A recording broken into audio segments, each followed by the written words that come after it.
Good afternoon and welcome to the Senior Living Smart webinar series. Excited everyone can join today. Just a couple of housekeeping things before we kick off. Everyone is in kind of a listen-only muted mode at the moment, but please feel free to engage in chat and also in the questions, kind of the Q&A box as part of your control panel. I'll be monitoring that. We would love to make this engaging, and you don't have to save questions till the very end. If things come in that are, people joining in the conversation, we think that's wonderful. And we will be sending out the deck and the recording of this webinar at the end, so everyone will get that. And so let's dig in. I am Debbie Howard from Senior Living Smart, and today's topic is 4 strategies to optimize website for improved conversions. And what we're really focusing on is quick wins. What can we do right now? What's not going to break the bank? What's not going to be overly complicated? And how do we just create more conversions from our website? We're all pushing towards finishing this long year as best we can and position ourselves well for 2021. So we thought this would be a timely topic, and I am thrilled today to be joined by 2 of my favorite folks, Jonathan Bryant from Site Staff and Nate O'Keefe from Rubric. So they're welcome gentlemen, and thanks so much for joining today. Yeah, thanks, Debbie. As I was preparing for this webinar, I got to thinking that in any normal year, this is exactly the kind of conversation that you, Jonathan, and I might have had at Smash. I kind of picture us sitting around the lobby, talking about everything we've been up to since we last saw each other at Argentum. I miss that. I think this is good. We're gonna have a great time here today, but I can't wait to get back out there and see folks again and have these kind of discussions in that kind of intimate in-person setting. Absolutely. Yeah, we're all living in this weird virtual world, kind of craving those human interactions. So I think this is where we are today. This is the kind of the best that we can do, but I can't wait to get back in person. And Jonathan, do you want to say hi to everybody? Yeah, it's a pleasure, Deb. Debbie was the very first partner that we had at Site Staff, and we can honestly say we wouldn't be where we are today without you and Andrea at Senior Living Smart, and then of course with our strategic partners that are very like-minded, like Nate. I adore what Rubric does. You guys are the real brains of the industry. I'm just happy to tag along and ride the coattails. We're glad to have you on board. So let's kind of jump in. Hey Deb, can I take a minute to pick on the word optimize for a second? Optimize is a word that I use all the time. I overuse it. I think it's so practical because when you're building products and running a business, it kind of sends this message of continuous improvement, of all us making things better. Mm-hmm. My concern with it in this context, and again, I think it applies, I'm not picking on you, but I think it suggests polishing. It suggests kind of little improvements and maybe going from 85% to 90%. And what I love about these 3 solutions is that, yes, technically we're optimizing, but we're taking websites that are at 40 to 50% efficient and making them 90 to 95% efficient. These aren't, these are technologies that are kind of doubling what your website is doing now. And they're all complementary. They all work together to meet different segments of the audience in different ways. So this to me, these things don't feel like how we're just putting this last coat of gloss on top of this thing we built. These are things that really feel to me essential to taking this investment everyone is making in digital and really making it work as effectively as it can. So I'll stop for now. I know you've got a lot to talk about, but that's a word that I both love and hate for a variety of reasons. Good point. All right, absolutely agree. So what we're looking at today is kind of a changed prospect journey. And I think COVID has changed a lot of things. I think the prospect journey was already shifting, but now it's just shifting more quickly. So we kind of used to believe that the prospect journey was linear.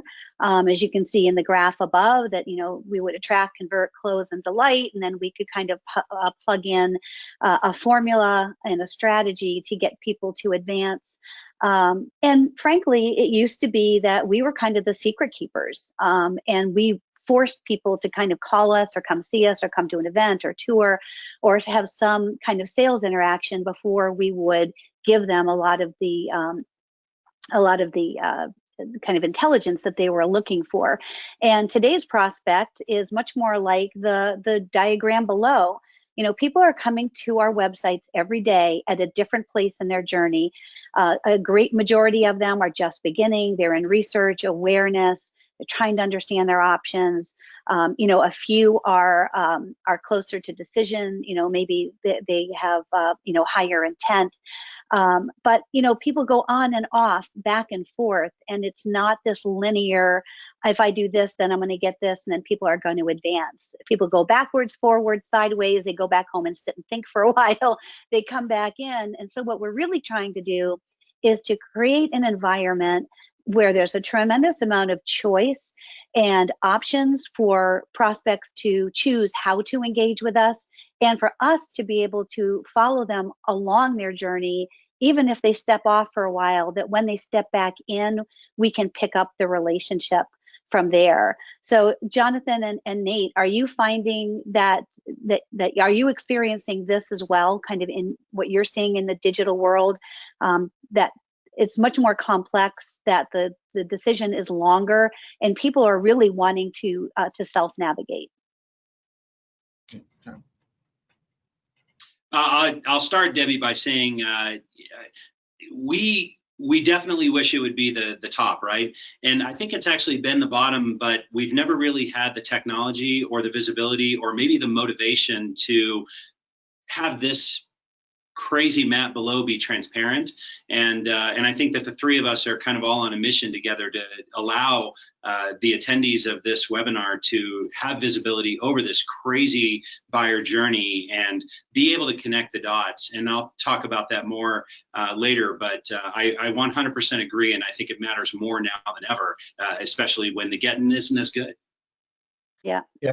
That's one of the concepts that's really important for us at Rubric, and I know it applies to what you're doing with Senior Living Smart and site staff as well, is we think of kind of detangling that bottom image, to what Jonathan said, illuminating what that journey is, that if you look at that on the screen, it looks entirely inscrutable, but it's not inscrutable. These are knowable things. They're knowable and they're knowable from two perspectives.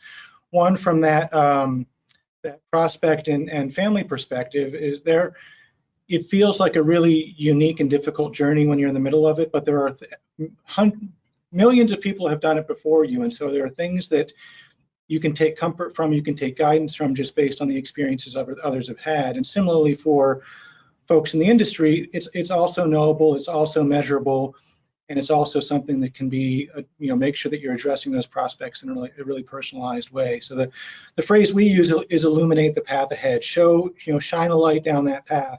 So it's not just it's not a dark tunnel. It's something where, yes, it's not necessarily going to be easy, but it's knowable, and we can help you do that together. Yeah, and I think the reason that it's become even more convoluted and much more like the graph below is just because now we have a lot more complexity to the decision with COVID and adding in, kind of fear and trepidation. And so the sales cycle tends to be longer and a little bit more difficult, to kind of make that final decision. Yeah, so that's a interesting branch in that graphic that wasn't there when that was made. Yeah, no, it's true. And sometimes I'll go on people's website and I'll see, the very first thing at the top of the website or a pop-up is, get the rest of the year for free, or 1 month free, or we're waiving the community fee. Well, if we haven't made people feel safe and we haven't shown that we are a great solution and probably safer and better than home, it doesn't really matter if it's free. But we first have to rebuild trust and reframe our message to show that, much like, basketball versus football, the bubble really works. And there's much less kind of transmission, community spread, and all the things that we've learned. If we're not articulating that, how we've pivoted, what we've learned, how what we're doing is just as valuable, we're just doing it a little bit differently. If we have not changed that at all on the website, it's going to be very hard to be relevant to people who are coming, because what's at top of mind is this going to be safe? Should I stay home? And can I stay connected? So those are the things that I think add the additional complexity. But just throwing up a short-term incentive without, first of all, building that trust and reframing that message, to me is just kind of a little bit tone deaf. But I think 4 things that we can do right now, and we really tried to focus on things that were accessible and affordable and not difficult. So a lot of people on the call are not going to get a brand new website before the end of the year. And, we're running out of budget. So these are things that I think we can really focus on. No matter if you're at the community level, regional level, or corporate level, these are things that are kind of actionable. So let's start with content. So we have, things you can do right now is, you can start writing blog content, and this is educational content that's usually based on keywords. Now, if you don't have, a marketing agency, or people aren't doing your SEO, or aren't building your content calendar for you, then I want to really approach this as kind of good, better, best. Good is just start writing about things that are relevant to your prospects. Don't worry about the keywords right away. Just think about when that phone rings and families pick up the phone and they're talking to you about their situation, and they're trying to understand their options and their choices, and they're wrestling, through this decision. What are the typical themes? And whatever those things are, just start writing about them. Give people advice, give people strategies, give people tools and resources. So that's kind of the baseline. Don't make it about you. Don't make it salesy. Just be educational and set yourself up as a thought leader and a resource. Better is that you hire a copywriter who actually is a professional writer that will, help you create all of this content and also customize it to your brand. And then best is that you would also have that content calendar be informed by an SEO search, so that in each of your communities, what questions are people putting into Google? What are they asking? What are the keywords and phrases that are most highly searched? And then write about those topics. So those are things that can be put up pretty quickly. And then also good, better, best is that you have a piece of premium content that's gated. So if you see this form here, whatever content you have, if you can put a form or put it on a landing page and you can gate it, the currency on the website is an exchange of contact information for something of value. So things that are of value to your prospects are things as simple as your brochure. If you have a PDF of your brochure, put a form in front of it, put a pop-up, put it on a landing page, and offer the ability for people to download the brochure right from your website in exchange for their content, for their contact information. I can tell you that when we do that, we convert. We see our conversions go up by 30% just by adding a downloadable brochure that they can get immediately from the website. No one wants to have anyone send it to them or wait for them. But you also have the ability, if you use a form or a landing page, to ask certain questions. As you can see here, we have I'm inquiring for, and so we can get their role or their persona. We can also ask them a motivational question like, what's most important to you in finding the right community? So if someone's downloading your brochure, you want to know why they're downloading it, what's most important to them, so that you can then personalize your follow-up. Or you can say which best describes where you are in your journey, so that people who are saying, I'm just beginning my research, or I'm just trying to understand my options, might get more into a nurturing campaign. And people who say, I'm ready to tour, or I'm planning a move, those can be identified as sales qualified and pushed immediately over. So it's a great way of getting more information about people on your website, and also separating out the marketing qualified leads from the sales qualified leads. So, we always have all of our blogs have a piece of premium content, and that's kind of that's the bait, right? So that's what is going to get you the contact information. And those things can be things like, in this case, because we're talking about written content, and we'll get into rubric and site staff, which are other content options. But just the basic content, this is something that can be infographics, it can be ebooks, it can be guides, and you can even, take maybe some blog categories and roll them up into a piece of premium content. So content. The more you can get on, the better your SEO, the better your ranking, the better Google likes you because they see that you're putting out a lot of relevant information that's in alignment with the keywords that people are looking for. And all of that is going to do a great job to increase your traffic and then increase your conversions. So I will stop there just to see if Nate or Jonathan has any comments about just kind of the written content. I guess the word I might layer on top of these these sections is kind of personalization. That as you pointed out, the more the sales process acknowledges the difficulty, or the timeline in making this choice, the more trust you can build. So if you have content that feels authentic and empathetic, it can really build a lot of affinity very, very quickly. And content that applies to the big, kind of the big rocks in the decision, the big parts, as well as the small details, because on any given day, it may be a very small obstacle, wondering about a specific part of life in a senior living community that's the blocker that day.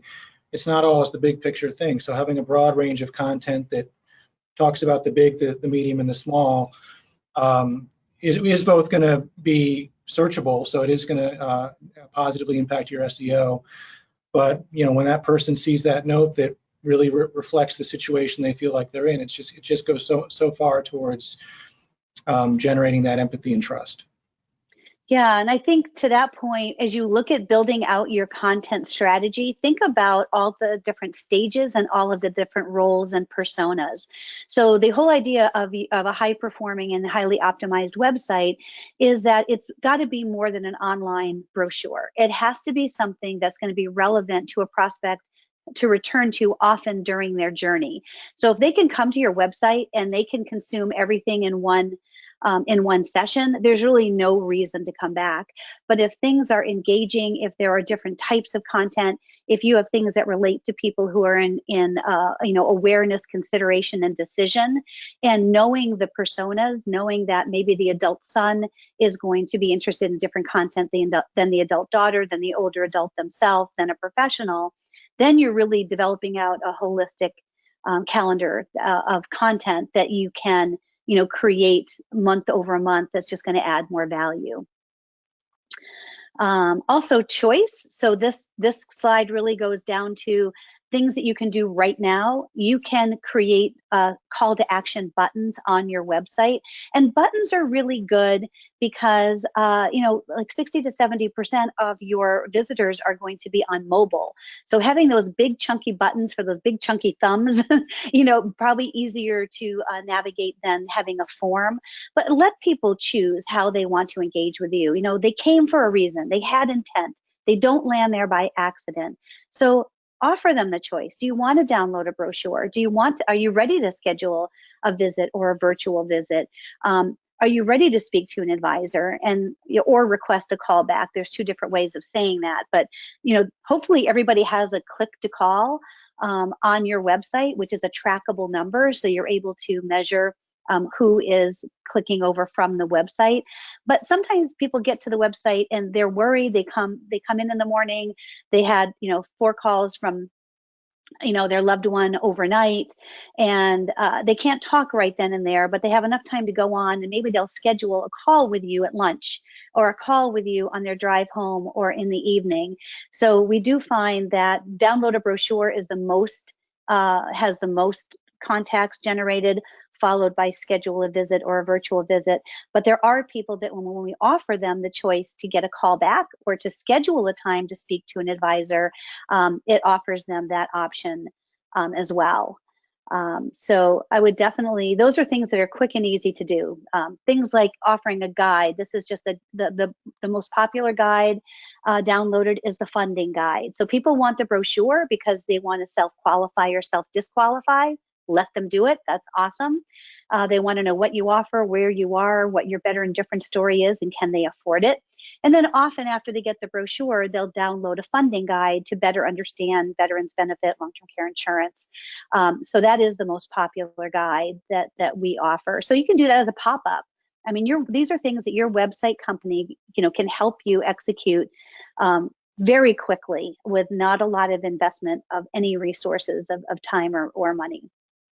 And then video. So a lot of people, are much more visual, and they'd rather watch videos. So don't worry if you don't have videos. If you have still photography, you can turn them into videos. So same thing, kind of good, better, best.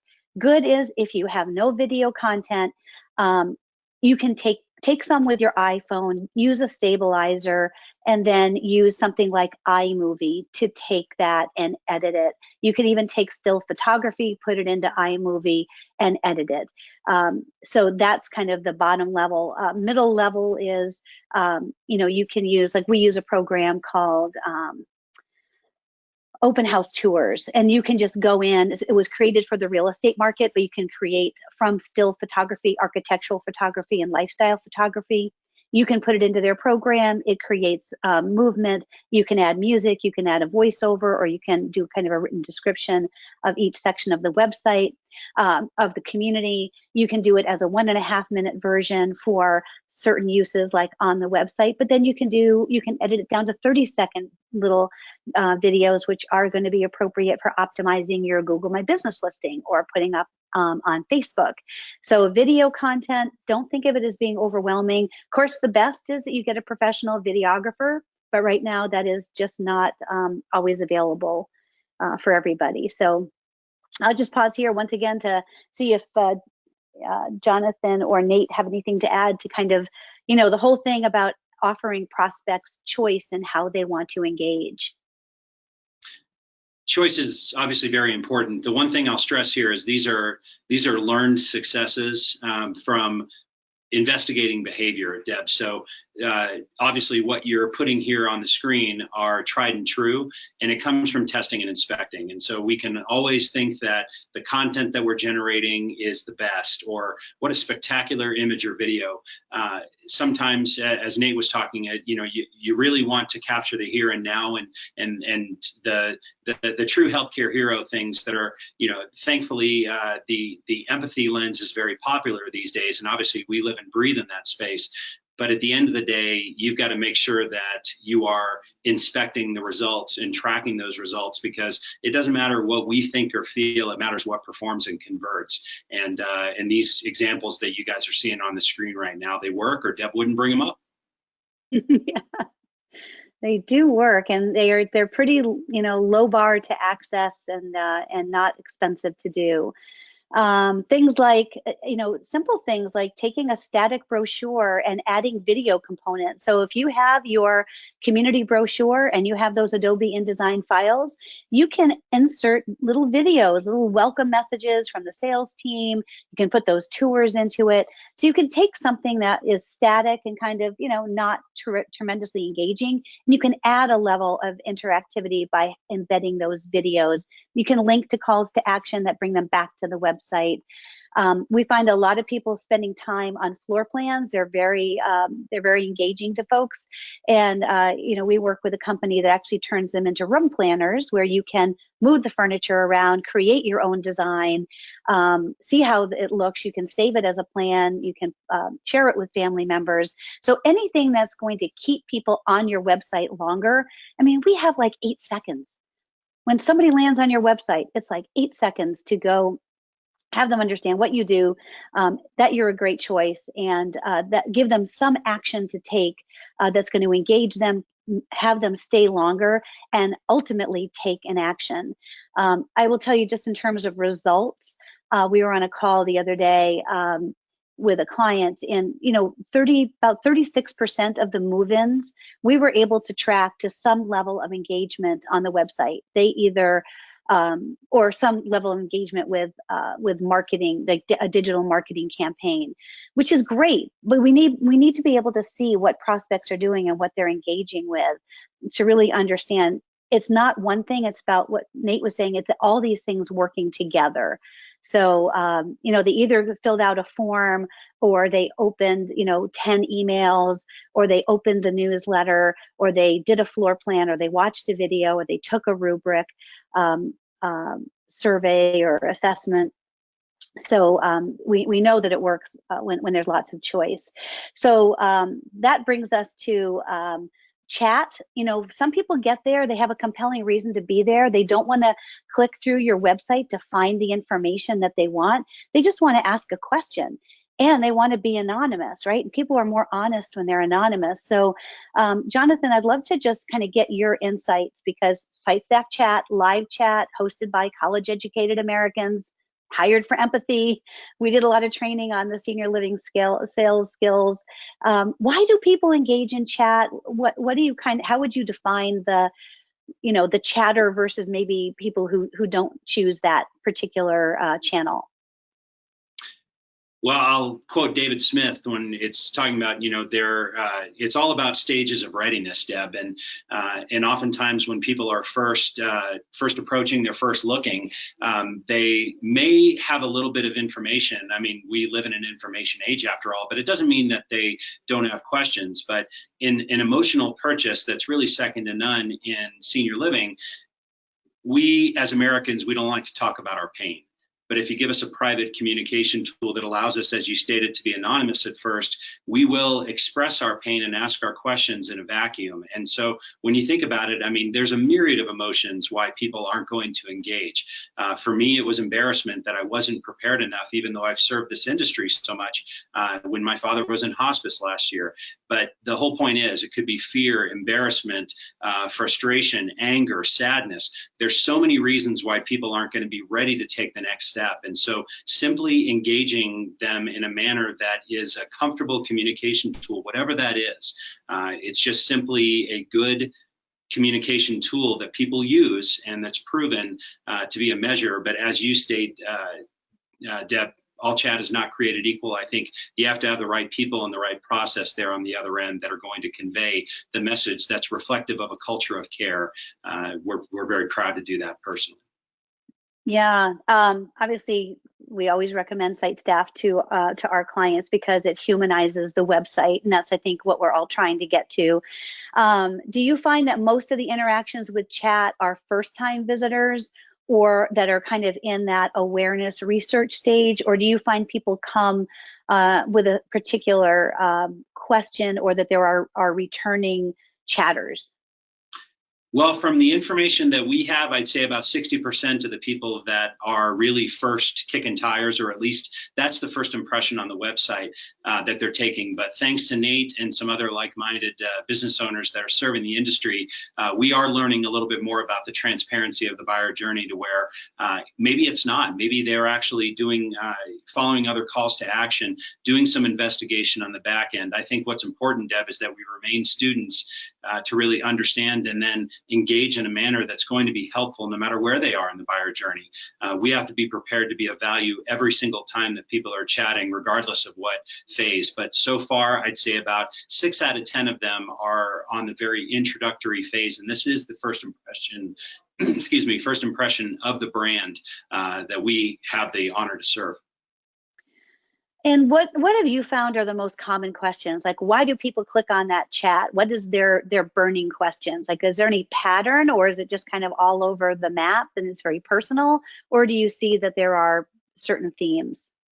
Well, naturally, cost is always the number one question. And for those people that want to be a bit gated as far as price is concerned, I would lobby or encourage you to look at the numbers and at least give, if you're going to be a site staff client, we really want to insist upon it, because we need to be of value to that person or their web experience, which is so critical these days. Let's make no mistake, this is the only front door in many cases in today's environment in a COVID world. And so not being able to be of value to them, and at least being able to give them starting out pricing, makes it very difficult to continue that conversation, and can have an adverse effect to the culture of the brand. So I think that's super important. But in a COVID world, naturally, when in the first 3 weeks after mid-March, we noticed our chat volume went up by almost 200%, where we were in crisis communication mode. And so there are a lot of people, especially as we look at a lot of areas, most areas in the country are returning to spikes in COVID, then naturally people are going to be a little bit more more conservative in their buying decisions, or they're going to have more interest in a COVID protocol. And you had mentioned, fear, and one of my favorite words, and trepidation. You have to realize that, the buyer journey is obviously very different this year, but it's even different now that as we're looking at those numbers spike, and if it bleeds, it leads on the TV and the radio, people are going to be a little bit more cautious, and they're going to ask a little bit different questions. It's up to us personally, or it's up to the brands that are using a different communication tool or service to make sure that they have the answers that are needed by those people that they're asking. Otherwise, I think we fail. So have you seen a shift in the type of questions? I know anecdotally what we saw initially was that the interactions that we were having on the sales side with the community teams were about how are you going to keep everybody safe? And then I would say over the last, maybe since August, September, it's been more about visitation and staying connected and keeping residents engaged. Are you seeing a shift in the type of questions as well? We are, but Deb, it's there's one thing is for sure, is that the only thing that's constant is change. And honestly, the buying motives and those questions that are being asked can shift from day to day. Now, again, number one is going to be cost, and some people, depending on the nature of care level, I mean, if it's 55 plus or independent living, that people are going to be a little bit more conservative now. Maybe they need to work a little bit longer, or maybe they don't want to expose themselves to further risk. And that's why I think the concept of virtual tours is so important. And frankly, I think that the success rates of virtual tours are very, very similar to that of tours on communities. But when, depending on the nature of care level, that does change more, because if you're going to be in a higher risk category, and if you need to move, if you're post-acute or memory care and you really do need higher care levels, then people are going to be a little bit more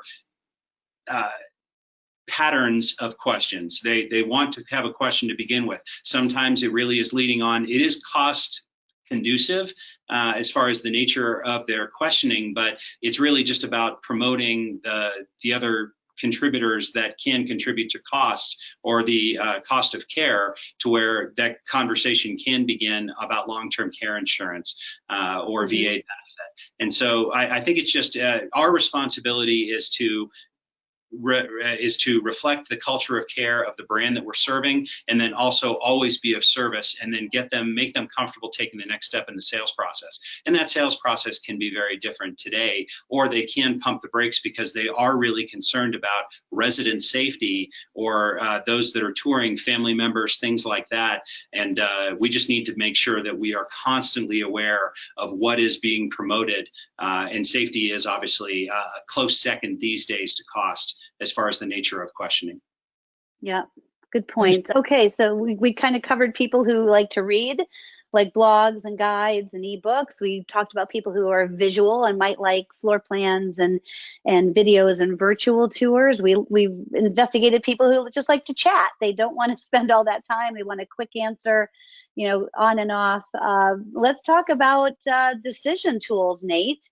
And how people like to discover something more for themselves, and have a more of an interactive and personal experience on the website.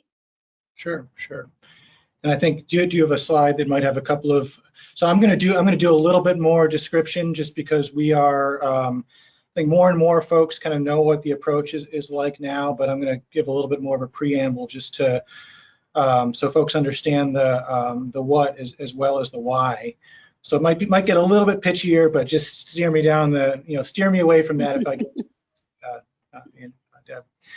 So and the themes are not that different from what both you, Deb, and you, Jonathan, have talked about. That there are a great many visitors on your site who are ready to become leads. They won't, of course, describe themselves that way, but they're much more ready than I think we think as an industry, and in many cases than they think as shoppers or buyers.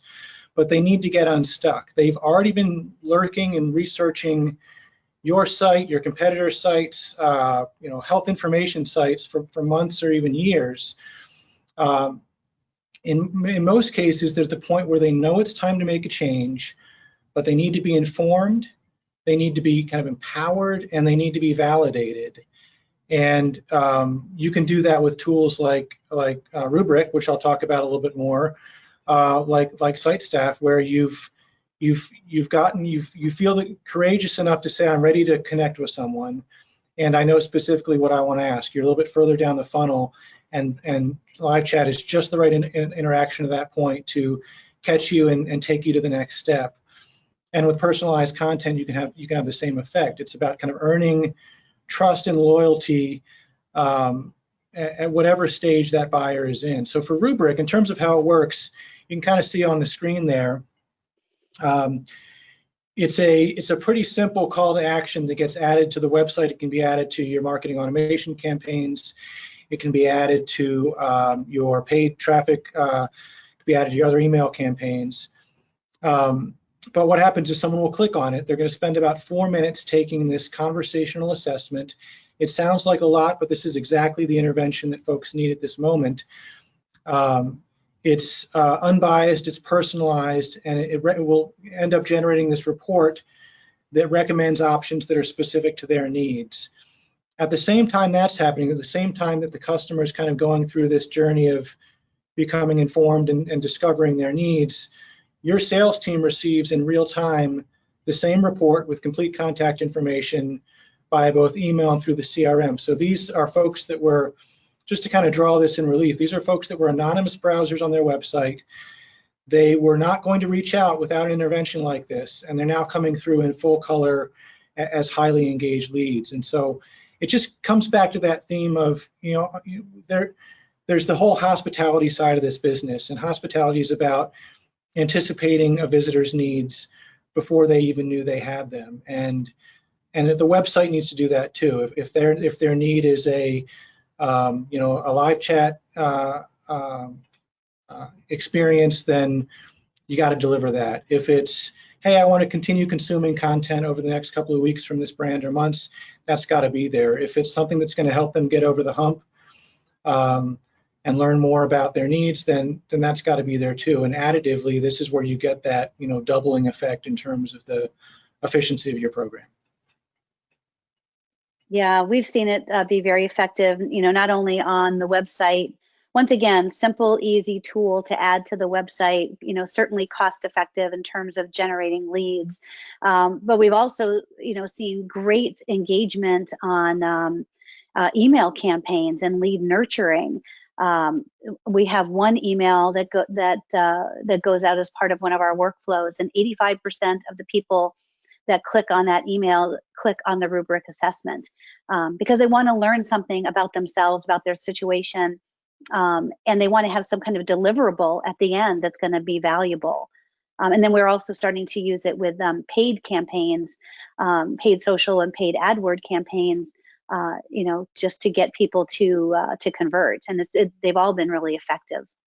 Yeah. I think anywhere you are, and this is really everywhere, anywhere you're a potentially engaging audience that's going to be in that state of, I'm just not quite sure it's time to do something, offering this intervention as a safe, private way to explore some of these ideas. It just feels kind of familiar, and you see the effects. It produces a pretty outsized result.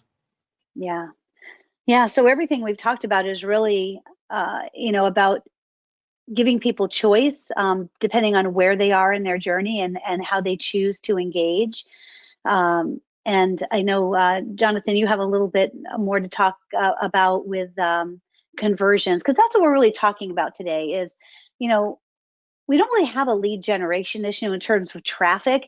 We're starting to see our website traffic sessions coming right back up to where they were in January and February. So we're definitely seeing a return of that. And we're actually even seeing a return to lead generation. We're not quite, it's kind of the move-ins are lagging because I think the sales cycle is longer and people are just, struggling with their decision a little bit more. But the stuff that would keep me up at night is not the people that are coming and converting, because I know I can track all that, but it's the anonymous visitors that had enough intent. We spent all this money and all this strategy, to get people to come to the website, and they're just not taking an action. And so our job is to create a sticky, interactive website that's going to offer them a choice in how they want to engage, meet them where they are, and give them what they need at that right time, the right content for the right prospect at the right time. So Jonathan, I think you have a little bit to share about kind of humanizing the experience. Yeah, I'll be brief about this, Deb, and I wanted to, I guess, promote this very real. The scene in Remember the Titans where the girl goes to her father in the championship game and she says, "Now ain't the time to be proud." I think that in a COVID environment, a lot of people are just realizing that they need to stick with what works. And even if they might have some kind of underlying motive or feeling about a call to action tool, if they might be on the fence as far as rubric goes, I would say go with proven performance.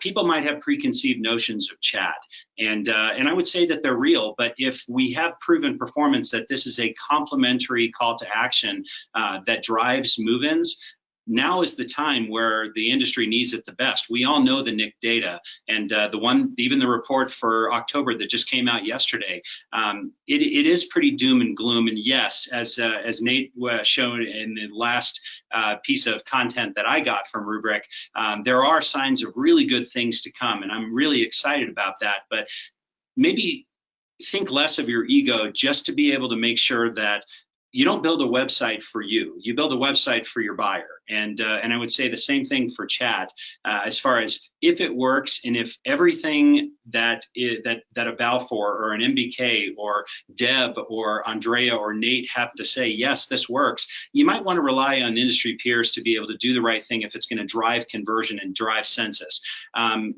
You always have to have options and choices for people. One call to action, 5 calls to action, they're not going to be enough. If they're choosing to engage on Facebook, then make sure that you have a campaign and make sure that you can test and inspect it, and then mold those conversion points. You've got to make sure that everything is complementary and you have visibility of everything that is working or is not working. Thanks to the way that Nate and I run our businesses, we want to make sure that we're sharing data because we want to get to the answers just as the industry leaders do, that we want to focus on what works and we want to get better as well. And as long as you are holding your vendors accountable for making sure that established KPIs and metrics are being achieved, that those are the people, even if I'm the low man on the totem pole and our service ends up getting cut, we're fine with it if the data supports that live chat or site staff in this case isn't moving the needle. But you've got to focus on total lead generation, everything that's working, because those touch points and the buyers are so different, and they want those choices that Deb has alluded to a couple of times. That's really what matters. And so at the end of the day, whatever it is that can attract that visitor and convert them and make them keep a part of the journey that is to your community organization, it's right. And as long as there's visibility of that and you can test it and you can focus on success points, that's what matters the most. And of course, in a time right now where empathy is probably at the forefront, I think that the vendors that are very much promoting that empathy, because so many wonderful things are happening, and the press isn't maybe doing us so many favors here. But when there is so much love and attention and care that your brands are so good at, your caregivers are so great at doing it, you want to capture that and promote it, and then have those achievements and data points driving your success, and that vendors like Nate and myself, and most of them are very willing to give you the data to show what's working. And I think now more than ever, maybe get off the high horse a little bit and maybe focus less on what you think might be right and focus on what works. It's going to make your job a lot easier to be able to fill the buildings that your investors are really needing to achieve, especially in this economic climate. We're all here to help.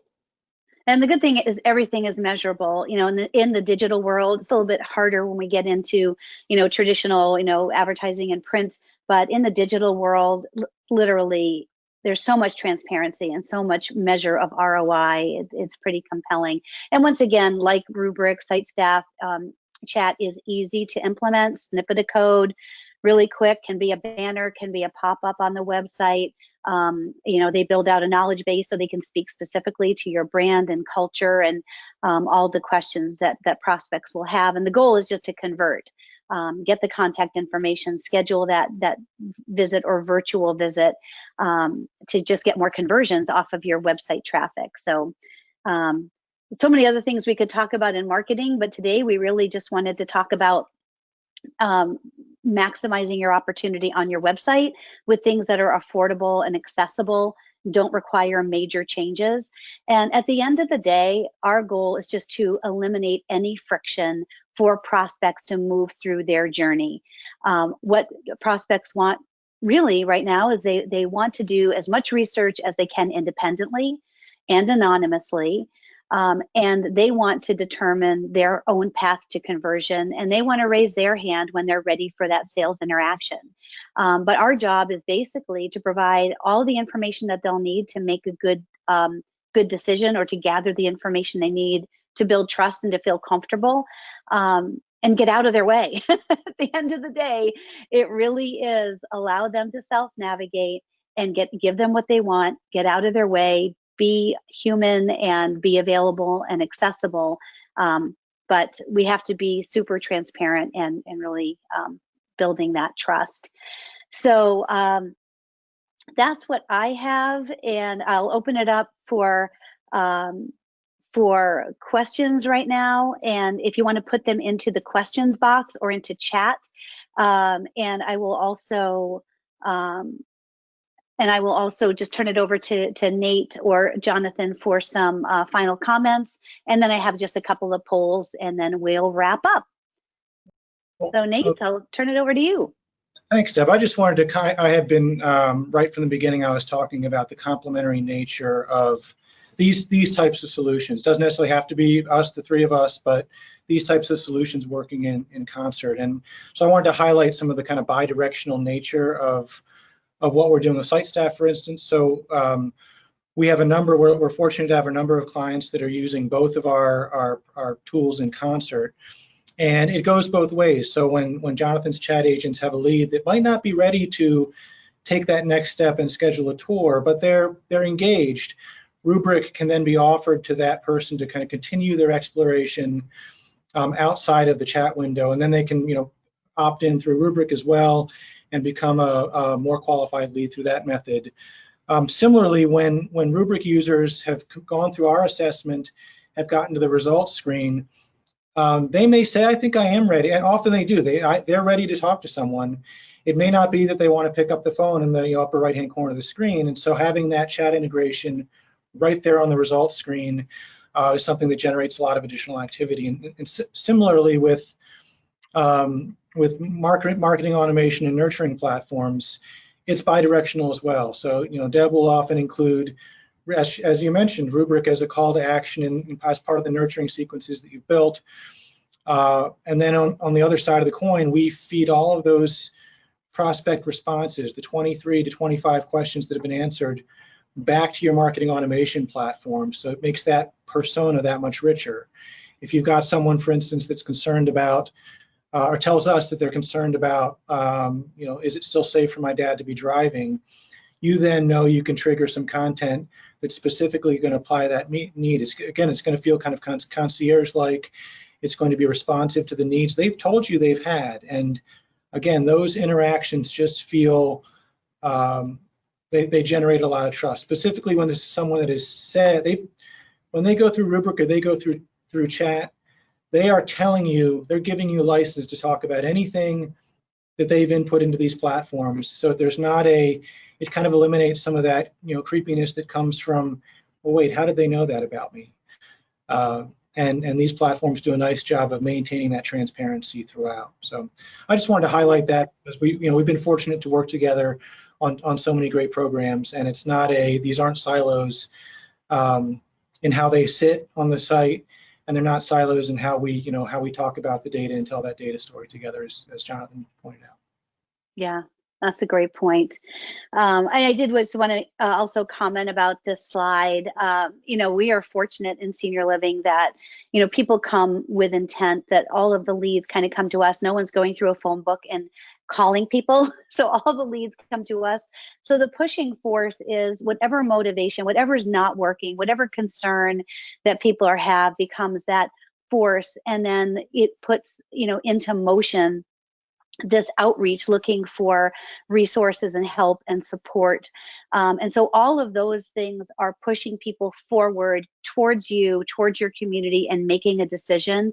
What we can't do is create friction that pushes backwards.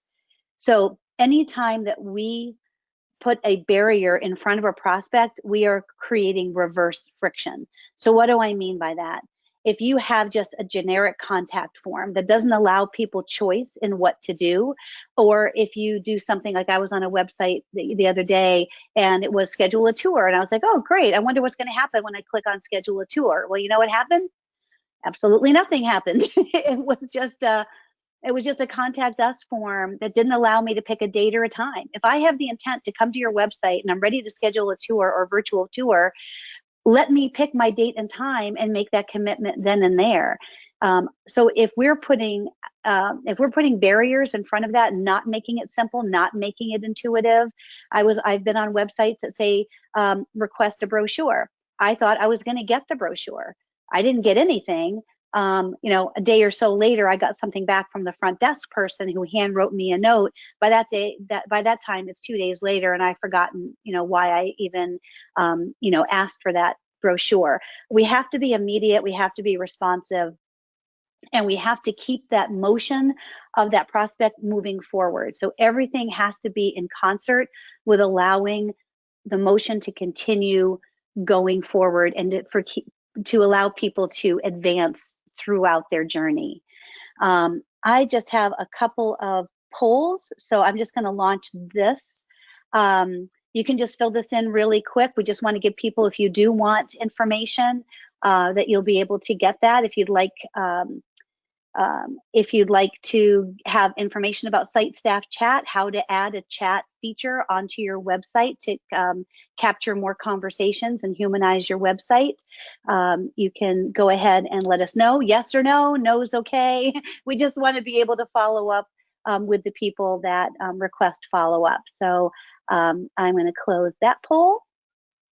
And then I'm going to ask the same for our friends at Rubric. Anybody who's interested in seeing a demo or anything with Rubric, wanting to see reports, the type of questions, the information that is gathered, go ahead and let us know. And then Nate and his team can follow up with the folks that want follow-up and not bother the folks that don't want follow-up.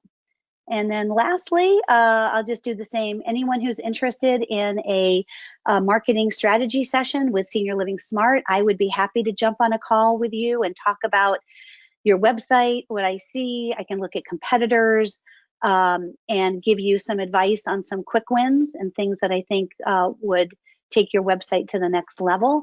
And whether you ever do business with us or not, it would give you a nice kind of audit or analysis of your current kind of website status, and then what you could do to enhance it. So I will close that poll, and I will just thank everyone for attending today. I hope it was helpful, and we'll be having more of these.